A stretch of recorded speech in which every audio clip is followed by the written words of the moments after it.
ஊழலை ஒழிக்கப் போவதாக சொல்லி ஆட்சிக்கு வந்த மோடியின் 10 ஆண்டுகால ஆட்சியில் ரஃபேல் தொடங்கி தேர்தல் பத்திரங்கள் வரை ஏராளமான ஊழல்களை எதிர்க்கட்சிகள் பட்டியலிடுகின்றன.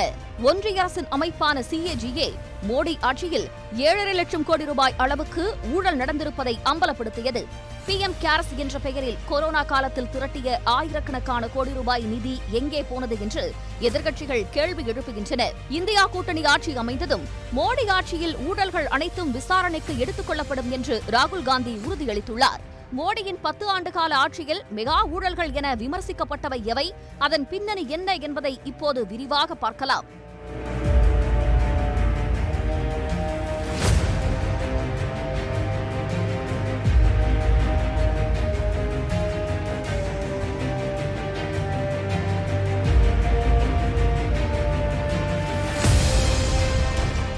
பிரதமர் மோடியோ, ஒன்றிய உள்துறை அமைச்சர் அமித்ஷாவோ அல்லது வேறு பாஜக தலைவர்களோ எதிர்க்கட்சிகளை பற்றி பேசும் போதெல்லாம் ஊழல் புகார்களை முன்வைத்தே குற்றம் சாட்டுவது வழக்கம்.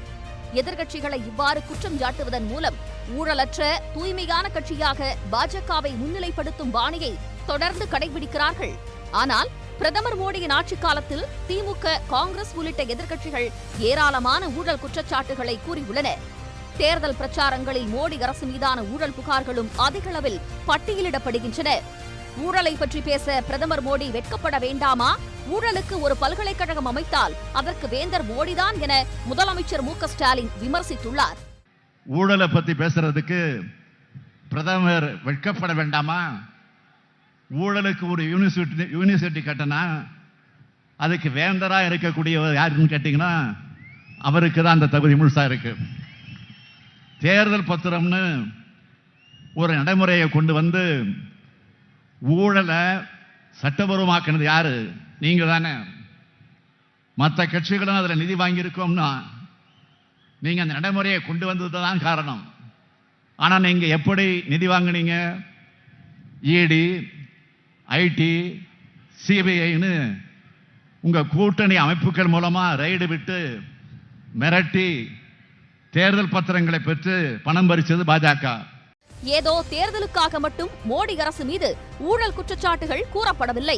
மோடி ஆட்சிக்கு வந்ததும் 2015ஆம் ஆண்டு பிரான்சிற்கு மேற்கொண்ட பயணத்தின் போது இந்திய விமானப்படையின் மேம்பாட்டுக்காக ரஃபேல் போர் விமானங்களை வாங்குவதற்கான ஒப்பந்தம் போடப்பட்டது. அப்போதே அதில் ஊழல் நடைபெற்றதாக குற்றச்சாட்டுகள் எழுந்தன. காரணம், 1670 கோடி ரூபாய் விலையில் 36 ரஃபேல் விமானங்களை 59,000 கோடி ரூபாய்க்கு வாங்குவதற்கான ஒப்பந்தம் அது. காங்கிரஸ் ஆட்சியில் ஒரு ரஃபேல் விமானம் 526 கோடி ரூபாய்க்கு வாங்க திட்டமிட்ட நிலையில் மோடி அரசு 1670 கோடி ரூபாய்க்கு வாங்குவது ஏன் என கேள்வி எழுப்பிய எதிர்க்கட்சிகள் இதில் மிகப்பெரிய ஊழல் நடைபெற்றிருப்பதாக குற்றம் சாட்டின. பிரான்ஸ் நாட்டின் டசால்ட் ஏவியேஷன் நிறுவனம் இந்த ஒப்பந்தத்துக்காக லஞ்சம் அளித்ததாகவும் புகார்கள் எழுந்தன. நாடாளுமன்றத்தில் பலமுறை எதிரொலித்த ரஃபேல் விவகாரம் மோடி அரசுக்கான பெரும் நெருக்கடியாக அமைந்தது. உச்சநீதிமன்றம் வரை வழக்கு சென்ற போதும் உரிய விசாரணை மேற்கொள்ளப்படவில்லை என்ற எதிர்க்கட்சிகளின் குற்றச்சாட்டு தொடர்கிறது. இந்தியா கூட்டணி ஆட்சி அமைந்ததும் ரஃபேல் ஊழல் பற்றி விசாரணை மேற்கொள்ளப்படும் என்று காங்கிரஸ் உறுதியளித்துள்ளது. பாஜக மூத்த தலைவரும் ஒன்றிய அமைச்சருமான நிதின் கட்கரி கட்டுப்பாட்டில் உள்ள தேசிய நெடுஞ்சாலை ஆணையம் பாரத் மாலா திட்டத்தின் கீழ் வழங்கிய நெடுஞ்சாலை ஒப்பந்தங்களில் அதிக அளவிலான முறைகேடுகள் நடைபெற்றுள்ளதாக CAG குற்றம் சாட்டியுள்ளது. நிபந்தனைகளை பூர்த்தி செய்யாத நிறுவனங்களுக்கும் போலியான ஆவணங்கள் அடிப்படையிலும் ஒப்பந்தங்கள் முறைகேடாக ஒதுக்கீடு செய்யப்பட்டுள்ளது அம்பலமாகியுள்ளது. உரிய நிலங்களை கையகப்படுத்தாத, சுற்றுச்சூழல் அனுமதி பெறாத நிறுவனங்களுக்கு கூட ஒப்பந்தங்கள் வழங்கப்பட்டதால் நெடுஞ்சாலை பணிகளில் காலதாமதம் ஏற்பட்டதாகவும் CAG சுட்டிக்காட்டியுள்ளது. உயர்மதிப்பு கொள்முதல் அல்லது முழுவதும் அரசு நிதியில் செயல்படுத்தப்பட்ட சாலை திட்டங்களுக்கு ஒப்புதல் வழங்கும் பொருளாதார விவகாரங்களுக்கான அமைச்சரவை குழு விதிகளை பின்பற்றவில்லை எனவும் குற்றம் சாட்டப்பட்டுள்ளது.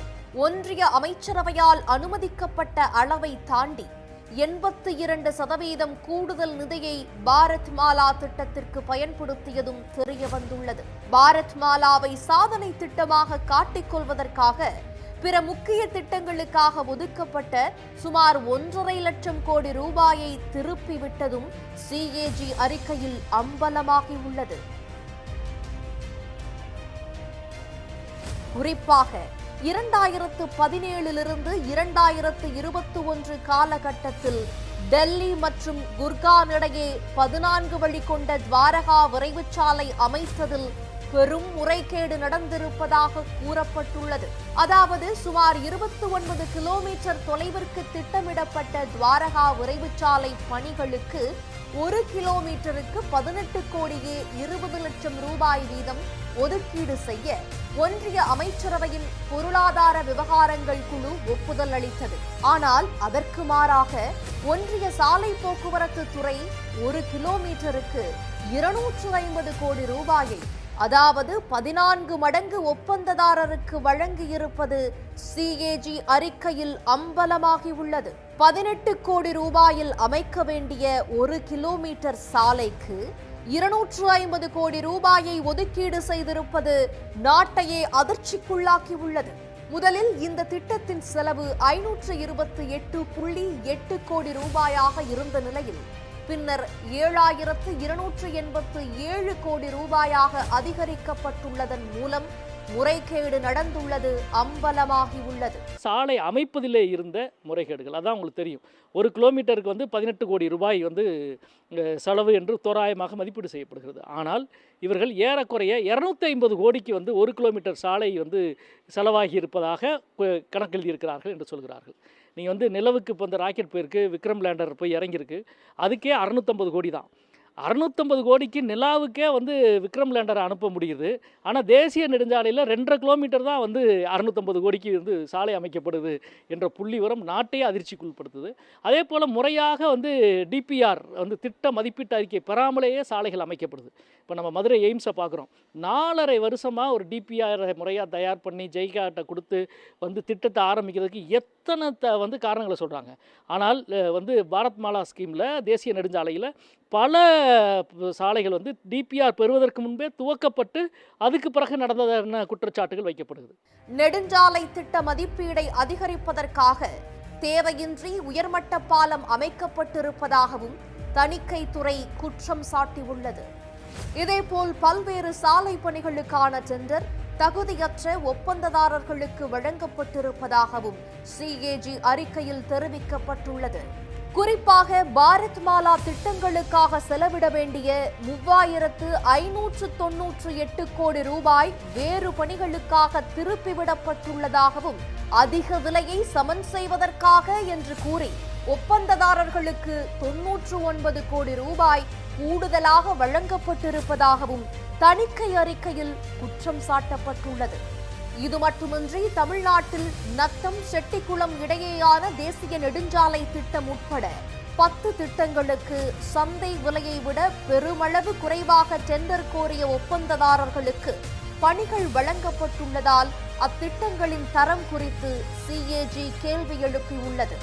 திண்டிவனம் கிருஷ்ணகிரி இடையேயான நெடுஞ்சாலையில் எஞ்சிய பணிகளை முடிப்பதற்கான திட்டம், கல்லகம் மீன்சுருட்டி இடையேயான நெடுஞ்சாலை திட்டம் போன்றவற்றிற்கு பாதுகாப்பு ஆலோசகரே நியமிக்கப்படாமல் பணிகள் மேற்கொள்ளப்பட்டதையும் சிஏஜி அம்பலப்படுத்தியுள்ளது. பாரத் மாலா திட்டத்தின் கீழ் முதல் கட்டமாக 34,800 கிலோமீட்டர் தொலைவுக்கான சாலைகளை அமைக்க 5,35,000 கோடி ரூபாயை ஒன்றிய அமைச்சரவை ஒதுக்கீடு செய்தது. ஆனால் 26,316 கிலோமீட்டர் தொலைவுக்கான சாலைகளை அமைக்க மட்டுமே 8,46,588 கோடி ரூபாய் மதிப்பில் ஒப்பந்தங்கள் வழங்கப்பட்டுள்ளன. 1 கிலோமீட்டர் சாலை அமைக்க 15 கோடியே 37 லட்சம் ரூபாய் ஒதுக்க ஒப்புதல் அளிக்கப்பட்ட நிலையில் வழங்கப்பட்ட ஒப்பந்தப்படி செலவு தொகை 32.17 கோடியாக, அதாவது 2 மடங்குக்கு மேல் அதிகரிக்கப்பட்டது அதிர்ச்சியை ஏற்படுத்தியுள்ளது. நாடு முழுவதும் உள்ள சுங்கச்சாவடிகளின் செயல்பாடுகள் குறித்தும் ஆய்வு செய்து அறிக்கை அளித்துள்ளது சிஏஜி. அதில் மாதிரியாக ஆய்வு செய்யப்பட்ட 5 சுங்கச்சாவடிகளில் மட்டும் வாகன ஓட்டிகளிடம் இருந்து 132 கோடி ரூபாய் கூடுதல் தொகை வசூலிக்கப்பட்டிருப்பது வெளிச்சத்துக்கு வந்தது. 5 சுங்கச்சாவடிகளில் ஆய்வு செய்ததிலேயே இவ்வளவு அதிக தொகை வசூலிக்கப்படுகிறது என்றால் நாடு முழுவதும் எவ்வளவு பணம் வாகன ஓட்டிகளிடமிருந்து கூடுதலாக வசூலிக்கப்படுகிறது என எதிர்க்கட்சிகள் கேள்வி எழுப்பியுள்ளன. நம்ம தமிழ்நாட்டிலே பார்த்தீங்கன்னா இந்த பரனூர் டோல், இந்த மாதிரி பல டோலில் இவர்கள் என்ன செய்திருக்கிறார்கள் என்றால், மக்கள் இப்போ நம்ம ட்ராவல் பண்ணுறோம் அப்படின்னு சொன்னால் ஒரு கன்ஸ்ட்ரக்ஷன் நடக்குது. அப்போ அந்த மாதிரி கன்ஸ்ட்ரக்ஷன்ஸ் நடக்கும்போது இப்போ ரோடு போடுறாங்க இல்லையா, அந்த இடத்துல ரோடு போடும் பொழுது ரோடு வந்து குறிப்பிட்ட காலத்துக்குள்ளே முடிக்கணும். காலத்துக்குள்ளே முடிக்காமல் அவங்க டிலே பண்ணுறாங்க அப்படின்னு சொன்னால், அந்த டிலே பண்ணக்கூடிய காலகட்டத்தில் 100% டோல் பணத்தை வாங்கக்கூடாது, 75% டோல் பணத்தை தான் வாங்கணும் அப்படின்னு சொல்லி சட்டம் இருக்குது, விதி இருக்குது. ஆனால் அதை முற்றிலுமாக பின்பற்றாமல் 100% பணத்தையும் வாங்கியிருக்கிறார்கள். அதே மாதிரி பாலார்கிட்ட கிட்டத்தட்ட ஒரு 1952 53 அப்போ கட்டின ஒரு பாலம், நீங்கள் 54க்கு முன்பு கட்டிய பாலங்களுக்கு வாங்கக்கூடாது டோல் அப்படின்னு இருக்குது.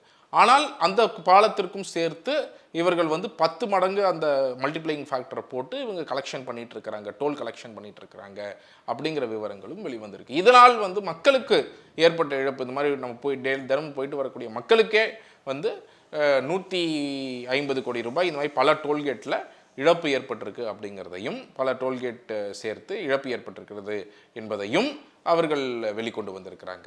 ஏழை எளிய மக்களுக்கானது என அறிவித்து ஒன்றிய அரசு 2018ஆம் ஆண்டு தொடங்கிய திட்டம்தான் ஆயுஷ்மான் பாரத் திட்டம். இந்த திட்டத்தின் ஒரு பகுதியான பிரதம மந்திரியின் ஜன் ஆரோக்கிய யோஜனா திட்டத்தில் பல்வேறு முறைகேடுகள் நடைபெற்றுள்ளதாக CAG அறிக்கை குற்றம் சாட்டியுள்ளது. 2018 செப்டம்பர் முதல் 2021 மார்ச் வரையிலான காலகட்டத்தில் நாடு முழுவதும் உள்ள 964 மருத்துவமனைகளை CAG ஆய்வுக்கு எடுத்துக் கொண்டுள்ளது.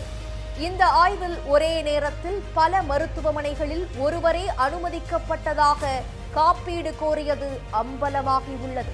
இதில் ஒருவரே ஒரே நேரத்தில் பல மருத்துவமனைகளில் சிகிச்சைக்கு அனுமதிக்கப்பட்டதாக கூறி காப்பீட்டுத் தொகையை கோரியதும் கண்டுபிடிக்கப்பட்டுள்ளது.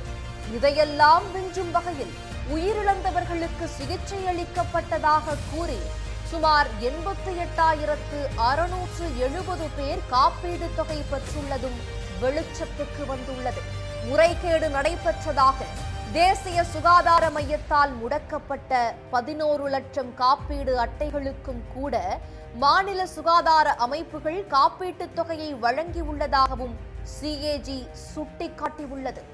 9999999999 என்ற ஒரே ஒரு தொலைபேசி எண்ணை கொண்டு 7.5 லட்சம் பயனாளிகளின் பெயர் பதிவு செய்யப்பட்டுள்ளதும், மேலும் 1,39,300 பேர் 8888888888 என்ற தொலைபேசி எண்ணை அளித்து பதிவு செய்துள்ளதும் தெரிய வந்துள்ளது.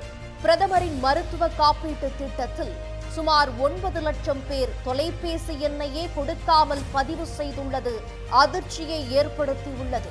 மருத்துவமனையில் சிகிச்சை முடிந்து டிஸ்சார்ஜ் செய்யப்பட்டு வீட்டுக்கு சென்ற பிறகும் கூட அறுவை சிகிச்சை மேற்கொள்ளப்பட்டதாக தெரிவித்து 2,25,000 பேர் காப்பீட்டுத் தொகை கோரியுள்ளதும் தெரிய வந்துள்ளது. காப்பீடு கோருவதற்கு முன்னரே பல மருத்துவமனைகளுக்கு காப்பீட்டுத் தொகை விடுவிக்கப்பட்டுள்ளது. அடிப்படை வசதிகள் கூட இல்லாத மருத்துவமனைகளும் சுகாதார மையங்களும் திட்டத்தில் இணைக்கப்பட்டதும் காப்பீடு திட்டத்தில் பதிவு செய்யப்பட்ட பாதிக்கும் மேலான மருத்துவமனைகள் உண்மையில் இல்லை என்பதும் CAG அறிக்கையில் தெளிவாகியுள்ளது. இவை மட்டுமல்ல, திட்டம் அமலுக்கு வருவதற்கு முன்னரே பல மருத்துவமனைகள் இந்த திட்டத்தின் கீழ் காப்பீட்டுத் தொகையை கோரியுள்ளதும், மாநில சுகாதார அமைப்புகள் எந்த கேள்வியும் இல்லாமல் காப்பீட்டுத் தொகையை விடுவித்ததும் ஆய்வில் கண்டுபிடிக்கப்பட்டுள்ளது. காப்பீட்டு திட்டத்தில் மட்டுமே பல்லாயிரம் கோடி ரூபாய் முறைகேடு நடந்திருப்பதாக குற்றச்சாட்டு எழுந்துள்ளது. நம்முடைய பிரதமர் அவர்களும் ஆயுஷ்மான் பாரத் திட்டம் என்ற திட்டத்தை உருவாக்கி அதன் மூலமாக அதில் ஒரு கூறாக ஆயுஷ்மான் பாரத் திட்டத்தில் 2 கூறுகள் இருக்கிறது. ஒன்று வந்து பிரதமருடைய மருத்துவ காப்பீடு திட்டம், மற்றொன்று ஹெல்த் அண்ட் வெல்னஸ் சென்டர் என்று சொல்லக்கூடிய 2 திட்டங்கள் இருக்கிறது. எனவே பிரதமருடைய மருத்துவ காப்பீட்டுக்கும் இந்த உலக வங்கி தான் காரணம். எனவே இந்தியாவில் ஒவ்வொரு ஆண்டும் கோடிக்கணக்கான மக்களுக்கு நாங்கள் இலவச சிகிச்சை வழங்குகிறோம் என்ற பெயரில் மிகப்பெரிய ஊழல் ஆயுஷ்மான் பாரத்தில் நடைபெற்றிருக்கிறது. இறந்து போன நோயாளிகளுக்கு சிகிச்சை வழங்கியதாக இன்றைக்கு செய்தியெல்லாம் வெளிவந்திருக்கிறது. அதே போல ஒரே ஒரு செல்ஃபோன் மூலமாகவே கிட்டத்தட்ட 7 லட்சம் பேருக்கு மருத்துவ காப்பீடு சென்றதாகலாம் செய்தியில் வருகின்றன. அது இந்தியாவுடைய தலைமை கணக்காயர் அதை வெளிப்படுத்தியிருக்கின்றார். எனவே மிகப்பெரிய ஒரு முறைகேடு ஊழல் இன்றைக்கு பிரதமருடைய காப்பீடு திட்டத்திலேயே நடைபெற்றுக் கொண்டிருக்கிறது. சுதேஷ் தர்ஷன் திட்டத்தின் கீழ் செயல்படுத்தப்படும் அயோத்தி மேம்பாட்டு திட்டத்திலும் 19 கோடியே 73 லட்சம் ரூபாய் அளவுக்கு முறைகேடுகள் நடைபெற்றுள்ளதாக CAG அறிக்கை தெரிவிக்கிறது. உத்தரப்பிரதேசத்தில் ராமாயண நிகழ்வுகள் தொடர்புடைய இடங்களை மேம்படுத்தும் நோக்கில் வகுக்கப்பட்ட அயோத்தி மேம்பாட்டு திட்டத்தின் செயல்பாடுகளை ஆய்வு செய்தது CAG.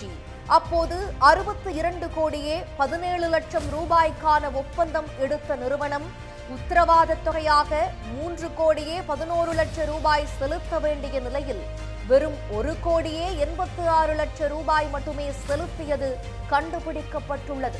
இதன் அடிப்படையில் 19 கோடியே 73 லட்சம் ரூபாய் அளவுக்கு ஒப்பந்ததாரர்கள் லாபமடைந்திருப்பதாகவும் 8 கோடியே 22 லட்சம் ரூபாய் அளவுக்கு இழப்பு ஏற்பட்டிருப்பதாகவும் CAG அறிக்கை சுட்டிக்காட்டியுள்ளது. கிராமப்புற மேம்பாட்டு அமைச்சகத்தின் ஓய்வூதிய திட்டத்திற்கான நிதி விளம்பரங்களுக்காக செலவிடப்பட்டுள்ளதும் CAG அறிக்கையின் மூலம் தெரியவந்துள்ளது. இந்த திட்டத்தை விளம்பரப்படுத்த 19 மாநிலங்களில் தலா 5 விளம்பர பலகைகள் வைப்பதற்காக 2 கோடியே 44 லட்சம் ரூபாய் ஓய்வூதிய திட்ட நிதியில் இருந்து செலவிடப்பட்டுள்ளதும் வெளிவந்துள்ளது. HAL என அழைக்கப்படும் இந்துஸ்தான் ஏரோநாட்டிக்ஸ் லிமிடெட் நிறுவனத்தில் தவறான திட்ட வடிவமைப்பு மற்றும் உற்பத்தியில் தாமதம் உள்ளிட்ட காரணங்களுக்காக 159 கோடியே 23 லட்சம் ரூபாய் இழப்பு ஏற்பட்டுள்ளதாகவும் CAG அறிக்கை குறிப்பிட்டுள்ளது.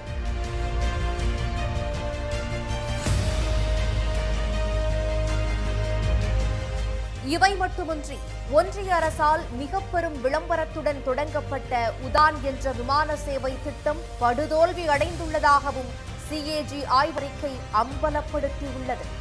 குறைந்த கட்டணத்தில் உள்நாட்டு விமான சேவை வழங்குவதே நோக்கம் என்ற முழக்கத்துடன் 2016ஆம் ஆண்டு தொடங்கப்பட்ட உதான் திட்டத்தின் கீழ் RCS எனப்படும் வட்டார தொடர்பு திட்டம் அறிமுகம் செய்யப்பட்டது. 2024ஆம் ஆண்டுக்குள் 1000 உதான் வழித்தடங்கள், 100 விமான நிலையங்கள், ஹெலிகாப்டர் தளங்கள், நீர்வழி பாதைகள் உருவாக்க திட்டமிடப்பட்ட நிலையில் 2022 இறுதி வரை உரிய இலக்கு எட்டப்படவில்லை என CAG குற்றம் சாட்டியுள்ளது. திட்டமிடப்பட்ட 774 வழித்தடங்களில் 403 தடங்களில் விமான சேவை தொடங்கப்படவே இல்லை என்று CAG அறிக்கை தெரிவித்துள்ளது. எஞ்சிய 371 வழித்தடங்களில் அரசு மானியம் வழங்கிய 3 ஆண்டுகளுக்கு மட்டுமே விமானம் இயக்கப்பட்டதாகவும், மானியம் வழங்கும் திட்டம் முடிவுக்கு வந்த பிறகு 54 தடங்களில் மட்டுமே விமானங்கள் இயக்கப்படுவதாகவும் CAG அறிக்கையில் குறிப்பிடப்பட்டுள்ளது. உதான் திட்டத்தின் கீழ் தமிழ்நாட்டில் சேலம், தஞ்சை, ராமநாதபுரம், வேலூர் நகரங்களுக்கு விமான சேவை வழங்கப்படும் என அறிவிக்கப்பட்ட நிலையில் சேலத்துக்கு மட்டுமே விமானம் இயக்கப்பட்டது. 1089 கோடி ரூபாய் செலவிட்டாலும் 83 வழித்தடங்களில் விமான சேவை தொடங்கப்படவில்லை என்றும் CAG தெரிவித்துள்ளது. மொத்தத்தில் அறிவிக்கப்பட்ட 774 வழித்தடங்களில் 93% தடங்களில் விமான சேவை தொடங்கப்படவில்லை என்றும், வெறும் 7% இடங்களில் மட்டுமே விமான சேவை தொடர்வதாகவும் CAG கூறியுள்ளது. இதனால் உதான் திட்டம் படுதோல்வியடைந்தது அம்பலமாகியுள்ளது. இது ஏன் பெரிய முறைகேடு, இதை ஒரு கரப்ஷன் நம்ம சொல்கிறோன்னா, ஒரு பேசஞ்சர்கிட்டேருந்தும் இப்போ நான் மெட்ராஸ்லேருந்து பாம்பேக்கு போகிறேன்னா ஒரு தொகை என்கிட்டேருந்து கலெக்ட் பண்ணுவாங்க. அந்த தொகை உடான் சப்சிடின்னு சொல்லுவாங்க. இந்த ரீஜனல் ஏர்லைன்ஸ் எல்லாம் இந்த டயர் 2 சிட்டி, இப்போ ஹோசூர் அப்படின்னுங்கன்னா மெட்ராஸ்லேருந்து ஹோசூருக்கு பிளேன் விடுறதுக்கு சப்சிடி கொடுப்பாங்க. இப்போ இந்த ரீசெண்ட் ரிப்போர்ட் என்ன சொல்லுதுன்னா, 93%, 100 இடம் இவங்க நாமினேட் பண்ணி இந்த இடத்துலலாம் உடாலுக்கு சப்சிடி கொடுப்போம்னு சொன்ன இடத்துல 93 இடத்துல சப்சிடி கொடுக்கல, வெறும் 7 ரூட்டில் தான் சப்சிடி கொடுக்கறதா சொன்னாங்க. இந்த அரசாங்கத்தோட ஒரு பெரிய கிளைமே வந்து ஹவாய் செருப்பு போட்டவெல்லாம் கூட பிளெயினில் பறக்கிற மாதிரி நாங்கள் பண்ணிட்டோம்னு சொன்னாங்க. இன்றைக்கி ஆக்சுவல் நிலைமை என்னென்னா, ஹவாய் செருப்பு போட்டவன் ட்ரெயினில் ஏற முடியாத அளவுக்கு வந்தே பாரத் ரேட்டை வச்சுருக்குறாங்க. வந்தே பாரத்தை ஒரு பெரிய அச்சீவ்மெண்ட்டாக சொல்கிறாங்க. அது வந்து ஒரு டிக்கெட்டுக்கு 2500 ரூபா. இந்த உடானில் கலெக்ட் பண்ணது பெரிய ரூட்லலாம் 2034 ரூபா ஒரு சப்சிடி கலெக்ட் பண்ணதாக சொல்கிறாங்க. இந்த 2030 பெரிய ரூட்டில் கலெக்ட் பண்ண சப்சிடி, எல்லா ரூட்லேயும் கலெக்ட் பண்ண சப்சிடி பணம் என்ன ஆச்சு, அந்த பணத்தை எங்கே ஸ்பெண்ட் பண்ணாங்க, இது மாதிரி ஒரு ரிப்போர்ட்டே கிடையாது. சிஏஜி அறிக்கை ஒரு புறம் இருக்க, ஒன்றிய அரசின் ஊழல் தடுப்பு ஆணையமான சிவிசி வெளியிட்டுள்ள புள்ளி விவரமும் ஒன்றிய அரசுக்கு நெருக்கடியை ஏற்படுத்தியுள்ளது. அமித்ஷாவின் கட்டுப்பாட்டில் உள்ள ஒன்றிய உள்துறை அமைச்சகத்தில்தான் அதிகமான ஊழல் புகார்கள் பெறப்பட்டுள்ளதாக மத்திய ஊழல் கண்காணிப்பு ஆணையம் தெரிவித்துள்ளது.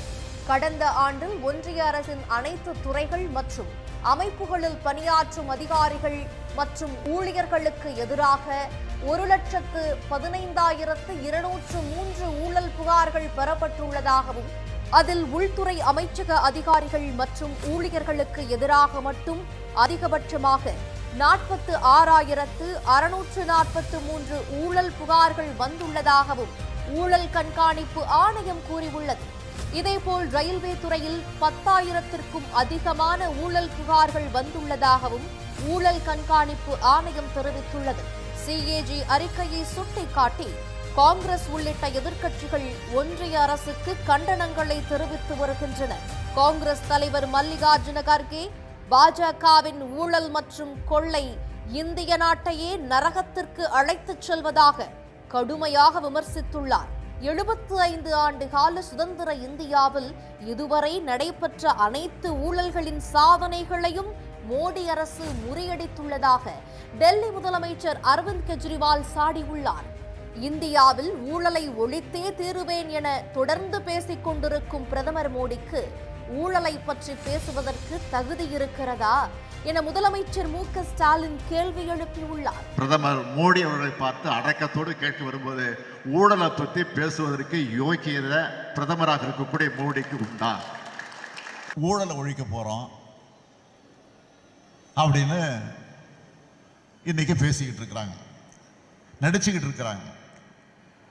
ஆக இவங்க பண்ண தப்பெல்லாம் மூடி மறைச்சு நம்மீது வீண்பழியை சுமத்தி இது பற்றியெல்லாம் திமுக பேசுது, திமுக இருக்க கூட்டணி கட்சி பேசுதுன்னு ஆத்திரம் ஏற்பட்டு கோபம் ஏற்பட்டு எரிச்சல்ல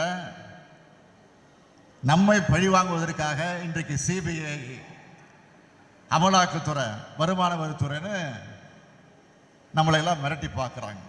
கொரோனா கால துயரங்கள் ஒரு பக்கம் வாட்டிக் கொண்டிருந்த நிலையில் பிஎம் கேர்ஸ் என்ற அமைப்பை உருவாக்கி கோடிக்கணக்கில் நிதி திரட்ட தொடங்கினார் பிரதமர் மோடி. பெருமுதலாளிகள் தொடங்கி அரசு ஊழியர்கள் வரை கோடிக்கணக்கான நிதியை அதற்கு எந்த கணக்கு வழக்கும் பராமரிக்கப்படாமல் அந்த நிதி யாருக்கு செல்கிறது என்பதே தெரியாமல் ரகசியம் காக்கப்பட்டது. பிஎம் கேர்ஸ் நிதி குறித்து விளக்கம் கேட்டு உச்சநீதிமன்றத்தில் வழக்கு தொடரப்பட்ட போது பிரதமர் மோடி திரட்டிய பிஎம் கேர்ஸ் நிதி அரசு நிதியே கிடையாது, அது அறக்கட்டளைக்கு சொந்தமானது என விளக்கம் அளிக்கப்பட்டது. இந்த பின்னணியில்தான் பிஎம் கேர்ஸ் என்ற பெயரில் மோடி திரட்டிய கோடிக்கணக்கான ரூபாய் நிதி என்னவானது, யாரிடம் இருக்கிறது என எதிர்க்கட்சிகள் கேள்வி எழுப்ப தொடங்கியுள்ளன. ஆட்சி மாற்றம் ஏற்பட்டதும் பிஎம் கேர்ஸ் நிதி தொடர்பாக விசாரணை மேற்கொள்ளப்படும் என்று இந்தியா கூட்டணி அறிவித்துள்ளது. எல்லாவற்றின் உச்சமாக மோடி ஆட்சியின் நிறைவு கட்டத்தில் பாஜகவின் ஊழலை அம்பலப்படுத்தியது தேர்தல் பத்திரங்கள். பாஜக காத்து வந்த ரகசியத்தை வெளிச்சத்திற்கு கொண்டு வந்தது உச்சநீதிமன்றம். மொத்த தேர்தல் பத்திர விற்பனையில் பாதிக்கு மேற்பட்ட நிதி பாஜகவுக்கு மட்டுமே சென்றுள்ளது அந்த கட்சியின் மோசடி அரசியலை வெளிப்படுத்தியது. அதாவது தேர்தல் பத்திரங்கள் மூலம் 8,250 கோடி ரூபாய் பாஜகவுக்கு மட்டுமே கிடைத்துள்ளது. குறிப்பாக அமலாக்கத்துறை, சிபிஐ, வருமான வரித்துறை சோதனை நடத்திய நிறுவனங்கள் தங்களை பாதுகாத்துக் கொள்வதற்காக பாஜகவுக்கு கோடிக்கணக்கில் அள்ளிக் கொடுத்த முறைகேடும் வெட்ட வெளிச்சமானது. பாஜகவுக்கு நன்கொடை அளித்துள்ள பெரும்பாலான நிறுவனங்கள் விசாரணை அமைப்புகளின் சோதனைகளில் சிக்கியவையாகும். இப்படியான 41 நிறுவனங்கள் மட்டுமே 2010.5 கோடி ரூபாயை பாஜகவுக்கு வாரி கொடுத்திருக்கின்றன. இவற்றோடு முடிந்துவிடவில்லை. மோடியின் நெருங்கிய நண்பரான அதானியின் ஊழல்களை ஹிண்டன்பர்க் நிறுவனம் வெளியிட்ட அறிக்கை அம்பலப்படுத்தியது. மோடியின் வெளிநாட்டு பயணங்களின் போதெல்லாம் ஆயிரக்கணக்கான கோடி ரூபாய் மதிப்புள்ள ஒப்பந்தங்கள் அதானிக்கு கிடைத்தது குறித்தும் புகார்கள் எழுந்துள்ளன. நம்முடைய மோடியினுடைய எப்படி மோடுஸ் ஆப்பராண்டி என்னன்னு கேட்டீங்கன்னா, எதையெல்லாம் நாம் சட்ட விரோதம் என்று சொல்லுகிறோமோ அதையெல்லாம் சட்டபூர்வமாக ஆக்கி விடுவது. ஊழலற்ற நிர்வாகம், தேசப்பற்று, நாட்டு மக்களை தவிர வேறு எதையுமே நான் நினைக்கவில்லை. மக்களுடைய கண்களில் கண்ணீரை, அவருடைய விளம்பரத்தெல்லாம் நீங்க பாத்தீங்கன்னா, ஒரு ஏழை தாயின் கண்ணில் கண்ணீர் வருகின்ற போதெல்லாம் மோடி கலங்குகின்றாராம். அவர் ஏழைகளுடைய தட்டில் சாப்பாடு இல்லாமல் இருக்கின்ற போதெல்லாம் இவர் நெஞ்சம் பதறுகிறதாம். இப்படிலாம் விளம்பரம் போடுகிறவர் என்னெல்லாம் செய்திருக்கிறாருன்னு பார்த்தா, யாரிடமெல்லாம் நன்கொடை வாங்கியிருக்கிறார் என்று பார்த்தால் நமக்கு உடல் பதறுகிறது. இந்த நாடு மொத்தமாக கூறு போட்டு விற்கப்பட்டதை பட்டவர்த்தனமாக மிகப்பெரிய சான்றுகளோடு நிரூபிக்கப்பட்டிருக்கிறது இன்றைக்கு நடந்த இந்த வெளிவந்திருக்கிற தகவல்கள் மூலம். ஊழலை ஒழிக்கப் போவதாக சொல்லி ஆட்சிக்கு வந்த மோடிக்கு இப்போது 10 ஆண்டுகளில் நடைபெற்ற மெகா ஊழல் குற்றச்சாட்டுகளே நெருக்கடியாக மாறியுள்ளன.